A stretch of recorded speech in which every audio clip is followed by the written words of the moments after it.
Hello. Let us start with question number 10 of exercise 5.3.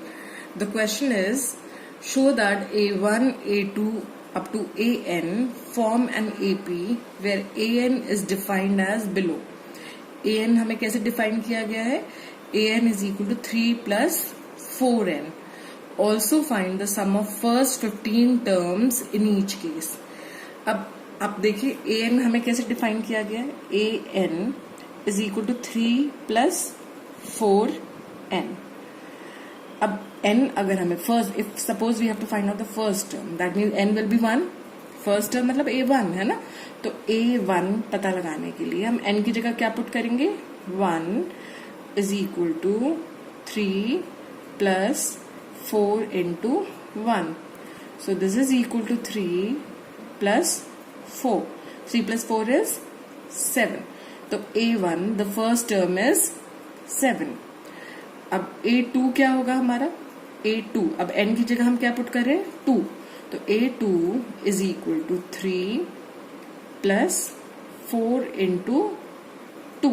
N की जगह 2 put किया. So this is equal to 3 plus 4 2s are 8. 3 plus 8 is 11. अब आप चाहें तो हम क्या कर सकते हैं? इसी से हम we can find out what will be D. D is the common difference between any two consecutive terms, है ना? और हमें दो terms मिल गई हैं, हम इनका difference easily find out कर सकते हैं. और उसके बाद we have to find out the sum of first 15 terms in each case. तो हम अब we can move further और हम करने के लिए आगे बढ़ सकते हैं, लेकिन let us first find out the other terms also. थोड़ा सा हम और आगे terms निकाल लेते हैं, then we will find out Sn. Now A3 is equal to 3 plus 4 into 3. N की जगह अब मैं क्या पुट कर रही हूँ? 3. So this is equal to 3 plus 12 which is 15. आप ऑब्जर्व कर रहे हैं कॉन्जिक्यूटिव टर्म्स के बीच का डिफरेंस हर बार कितना आ रहा है? 7 plus 4 is 11, 11 plus 4 is 15 है ना, तो D हमारा 4 आ रहा है इस केस में. इसी तरह से A4 will be, N की जगह मैंने 4 पुट किया, so this is equal to 3 plus 4 into 4. So this is 3 plus 16 which is 19. ठीक है, अब हमें पता चल गया कि जो हमारी टर्म्स हैं they are 7. The AP that we are forming is 7, 11, 15, 19 and so on. अब S15 पता लगाने के लिए sum of first 15 terms, S15 पता लगाने के लिए हम फॉर्मूला अप्लाई करेंगे Sn का. Sn होता है n by 2 into 2a plus n minus 1 into d. अब आप यहाँ देखेंगे n is known to us, हमें पहली 15 टर्म्स का सम फाइंड करना है, तो n is 15, 2a, a is the first term, a is the first term which is 7. तो we know the first term plus n minus 1 into d, d the common difference. तो हमें अब पहले क्या पता लगाना है? कॉमन डिफरेंस पता लगाना है. हम देखेंगे कि कॉन्जिक्यूटिव टर्म्स के बीच का डिफरेंस हर बार 4 आ रहा है, तो दैट मीन्स d is 4. तो we know all the unknown variables over here. हमें n is a variable, a variable है और d variable है ना, and we know all these three now. तो हम जब Sn में इनकी वैल्यूज पुट करेंगे तो will be able to find out the sum of first 15 terms, है ना. तो अब मैं यहाँ पर Sn में S15 n की वैल्यू 15 पुट कर रही हूँ, तो n की जगह पुट किया 15 अपॉन 2 इंटू 2a. a कितना है? The first term is 7 plus 15 minus 1 into D. अब डी आप यहाँ देख रहे हैं, D is the difference between any two consecutive terms.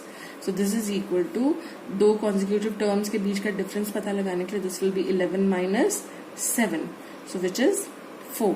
तो डी हमारा है 4.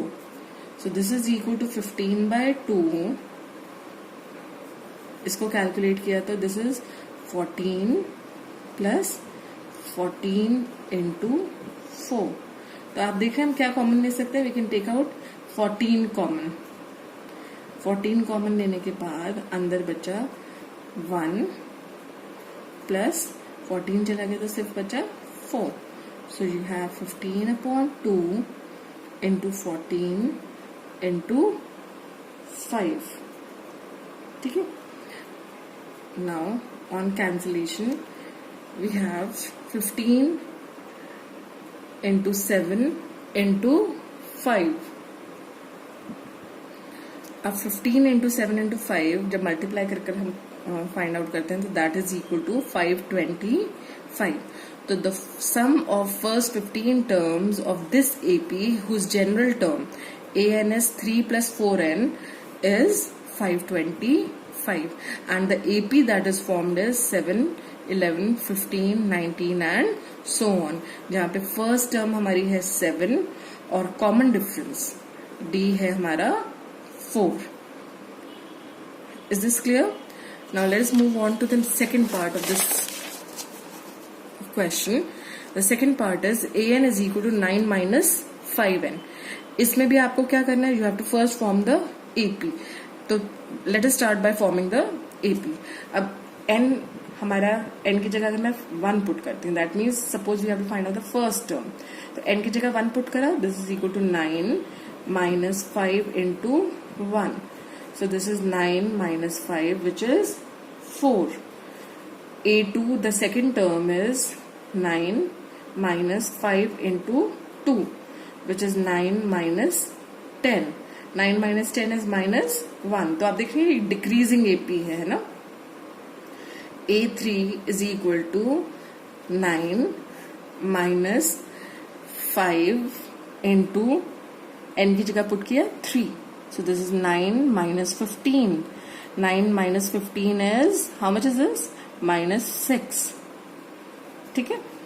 A4 will be equal to 9 minus 5 into 4. So this is 9 minus 20 which is minus 11. A5 is equal to 9 minus 5 into 5 which is 9 minus 25. 9 minus 25 is minus 16. तो हमने क्या observe किया, इसी तरह हम और बाकी टर्म्स भी फाइंड आउट कर सकते हैं. तो हमारा जो AP बन रहा है that is 4, comma minus 1, comma minus 6, comma minus 11, comma minus 16 and so on. ठीक है. यहाँ पर first term A is 4 and what is D? The common difference. D the common difference is common difference is the difference between any two consecutive terms. तो किन्हीं दो terms के बीच का डिफरेंस हम फाइंड आउट कर लेंगे तो हम इजीली D कैलकुलेट कर सकते हैं. A2 is minus 1 minus A1 is 4. So this is minus 1 minus 4 which is minus 5. तो हमारा D the common difference is minus 5. I hope this is clear. अब हमें क्या फाइंड आउट करना है? Sum of first 15 terms. We have to find out S15. तो S15 will be equal to, formula is n by 2 into 2A plus n minus 1 into D. यहाँ पर n है हमारा 15, तो this will be equal to 15 by 2 into 2A. A is the first term. First term हमारी क्या है? 4 plus n is 15 minus 1 into D. D is minus 5. ठीक है. So this is 15 by 2 into 8 plus 15 minus 1 is 14. 14 into minus 5. ठीक है. So this is 15 by 2 into 8 minus 70. So 15 by 2, 8 minus 70 is minus 62. So this is equal to 15 into minus 31. So this will be equal to minus 465. Hence the sum of first 15 terms of this AP whose first term is 4, second term is minus 1, third term is minus 6. इसका sum to 15 terms, sum of first 15 term is minus 465. Negative में इसलिए आ रहा है सम क्योंकि this is a decreasing AP. आप देख रहे हैं वैल्यूज हर बार डिक्रीज हो रही है ना। जो हमारा पिछला पार्ट था, जो पहला प्रीवियस पार्ट था, उसमें the values were increasing because the common difference was positive. यहाँ पे the common difference is negative, the terms are decreasing every time. तो हमारा first term is 4, the common difference D is -5 and S15 is -465। ठीक है, I hope this is clear. Now the 11th question. The question is if the sum of first n terms of an AP is 4n minus n square. The sum of first n terms, that means Sn is given to you. Sn is 4n minus n square. What is the first term? That is S1. First term आपको निकालनी है। अब first term निकालने के लिए you know आपको sum to n terms given है and we have to use this formula only to calculate the first term, है ना। तो हम क्या करेंगे, if we put n equal to 1 तो S1 is equal to 4 into 1 minus 1 का square. So this is equal to 4 minus 1 which is 3। तो S1 हमारा है 3। S1 का मतलब क्या हुआ, the sum of first 1 terms. Sum of first 1 terms का मतलब क्या हुआ, A1, क्योंकि उसमें एक ही टर्म है ना। तो that means A1 is equal to 3. Now what is the sum of 2 terms? So that means S2 पता लगाना पड़ेगा हमें, है ना। तो n की जगह हम क्या पुट कर रहे हैं, 2। So this is equal to 4 into 2 minus 2 का square. So this is 4 2 is 8 minus 4 which is again 4. तो S2 is 4। अब S2 का मतलब क्या होता है, S2 का मतलब होता है sum of first 2 terms. Sum of first 2 terms, पहली 2 टर्म्स हमारी क्या है, पहली टर्म है A1 और सेकेंड टर्म है A2। तो A1 प्लस A2 इज 4। लेकिन अभी हमने देखा कि A1 की वैल्यू क्या है, A1 हमारा है 3। तो A1 की जगह अगर मैं 3 पुट करती हूँ तो 3 plus A2 is equal to 4। That means A2 is equal to 4 minus 3 which is 1. आप देख रहे हैं वैल्यूज डिक्रीज हो रही हैं। पहले A1 हमारा 3 है और A2 हमारा क्या आया 1। So we are dealing with a decreasing AP, है ना। अब what will be S3? S3 is the sum of first 3 terms of the AP. S3 is the sum of first 3 terms. That means A1 plus A2 plus A3. अब हमें पता है Sn का formula है 4n minus n square. तो जब हम 3 put करेंगे इसमें तो S3 हमारा होगा 4 इंटू 3 माइनस 3 का स्क्वायर।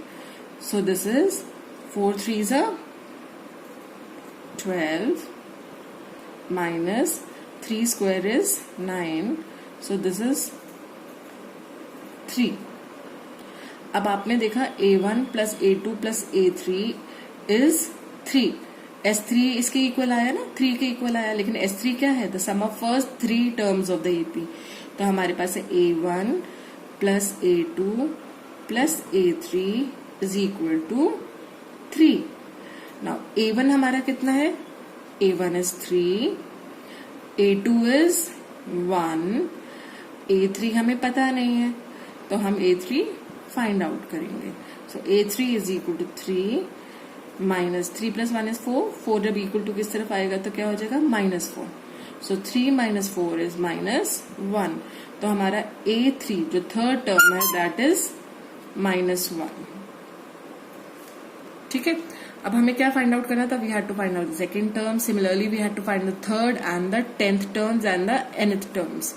अब आपने देखा, अब देखिए हम हर बार यही सेम चीज अप्लाई कर बार बार इसको फॉलो अप नहीं कर। अब आपको 10th टर्म फाइंड आउट करनी है ना। 10th टर्म करने के लिए क्या आप पहले सारी टर्म्स निकालेंगे अब तक, जैसे इसके लिए हमने पहले A1 निकाला, A2 निकाला, फिर उसके बाद हमने A3 निकाला। तो 10th टर्म के लिए क्या पहले आप A9 तक निकालेंगे, वो पॉसिबल नहीं है। हम क्या करेंगे, हम यहीं से एक फॉर्मूला जनरेट करेंगे to find out the 10th term. आपने क्या ऑब्जर्व किया कि S1 the first term is 3, S2 was 4, है ना। तो अगर आप इधर ऑब्जर्व करें तो आप देख रहे हैं S3 3 इज S1, तो यहाँ we can write this as S1 plus A2 is equal to S2। ये S2 था ना, I hope this is clear. ये जो हमारी स्टेटमेंट बन रही है, this is A1 plus A2 is equal to 4। 4 is the value of S2, है ना, और A1 क्या है हमारा, S1 है। ठीक है, तो आप इसको दूसरी तरह से कैसे समझ सकते हैं। देखिए, हमें पता है S1 is A1, S2 is A1 plus A2, S3 is A1 plus A2 plus A3, है ना। अब जब मुझे A2 की वैल्यू फाइंड आउट करनी थी तो मैंने क्या किया, मैंने इसको लिखा S2 is equal to A1 किसके इक्वल है, S1 के, तो S1 plus A2, that means A2 is equal to S2 minus S1. Is this clear? Similarly, S3 is equal to A1 plus A2 plus A3. Now A1 plus A2 is S2. So this can be written as S3 is equal to S2 plus A3. So that means A3 is equal to S3 minus S2. इसी तरह से अगर suppose I write S4, तो S4 is the sum of A1 plus A2 plus A3 plus A4, the first 4 terms of the AP, है ना। तो S4 will be equal to, now A1 plus A2 plus A3 is S3, ये S3 था हमारा, तो इसकी जगह मैंने पुट किया S3 plus A4, तो S4 minus S3 is equal to A4। तो आप क्या ऑब्जर्व कर रहे हैं, कुछ ऑब्जर्वेशन अगर हम यहाँ पर देखें तो हमें पता चल रहा है A2 है S2 माइनस S1, A3 है S3 माइनस S2, A4 है S4 माइनस S3। तो आपको जो भी टर्म फाइंड आउट करनी है ना, यहाँ पर हमने देखा A4 is S4 minus S3। तो हमने ऑब्जर्व किया A2 is S1 minus S1, S2 minus S1, A3 is S3 minus S2, A4 is S4 minus S3. So, can you tell me what will be AN? AN will be equal to, यहाँ 2 था तो यहाँ 2 minus S2 minus S1, 3 3 2 4 4 3, तो यहाँ आ जाएगा SN minus SN minus 1। ठीक है, is this clear. तो AN निकालने के लिए हम ये वाला फॉर्मूला अप्लाई कर सकते हैं। अब क्योंकि हमें A10 फाइंड आउट करना था, है ना, तो A10 फाइंड आउट करने के लिए अगर हम ये फॉर्मूला अप्लाई करते हैं तो A10 क्या होगा, A10 will be equal to, अगर n की जगह मैं 10 पुट करती हूँ तो this is equal to S10 minus S10 minus 1, 10 minus 1 will be 9।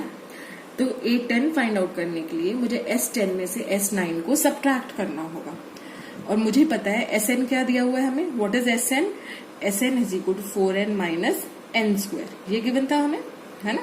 तो अब मैं यहाँ पर n की जगह 10 पुट करने वाली हूँ, S10 निकालना है ना मुझे, तो this will be equal to 4 into 10, n की जगह मैं 10 पुट कर रही हूँ, माइनस 10 का square, this is S10 minus S9 calculate करने के लिए अब मैं n की जगह 9 पुट कर रही हूँ, तो S9 पुट करा, तो this is equal to 4 into 9 minus 9 square, so this is equal to 40 minus 100 minus, is this clear? So this is equal to 40 minus 100 minus 36 plus 81. So this is equal to 121 minus 136 which is equal to minus 15. तो 810 हमारा आएगा minus 15. I hope this is clear.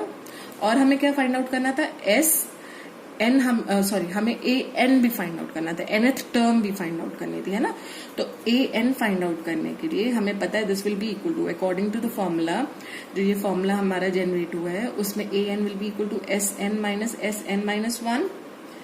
अब s n हमें पता है 4n minus n square है, तो this is 4n minus n square minus s n minus one. निकालने के लिए अब हमें n की जगह क्या पुट करना है, n minus one minus n minus one का whole square. So this is equal to 4n minus n square minus 4n minus 4 minus, जब आप ब्रैकेट ओपन करेंगे this will be n square minus 1 plus 2n. ठीक है. So this is equal to 4n minus n square. अब आप terms को collect कर लेंगे तो 4n plus 2n will be 6n. तो दिस इज माइनस 6n. जब आप ब्रैकेट ओपन कर रहे हैं, बाहर माइनस का साइन है ना, तो अंदर के साइंस चेंज हो जाएंगे. Minus 4 minus 1 is minus 5, minus 5 into minus is plus 5 and minus minus is plus n square. ठीक है. अब n स्क्वायर से n स्क्वायर कैंसिल हो गया. 4n minus 6n is minus 2n plus 5. तो हमारा a n will be equal to minus 2n plus 5. I hope this is clear. हम इसको वेरीफाई भी कर लेते हैं. अभी हमने a10 निकाला है ना, a10 हमारा है माइनस 15. अब हमारा a n है माइनस 2n प्लस 5. तो हम यहाँ पर n की जगह 10 पुट करते हैं. तो आप जब यहाँ पर n की जगह 10 पुट करेंगे तो a10 हमारा हो जाएगा minus 2 into 10 minus 2n plus 5 है ना, minus 2n plus 5 minus 2 into 10, यहाँ n की जगह मैं 10 पुट कर रही हूँ plus 5. So this is minus 20 plus 5. Minus 20 plus 5 is minus 15. तो a10 हमारा होगा माइनस 15. यही आ रहा है ना. तो that means our answer is correct. I hope this is clear.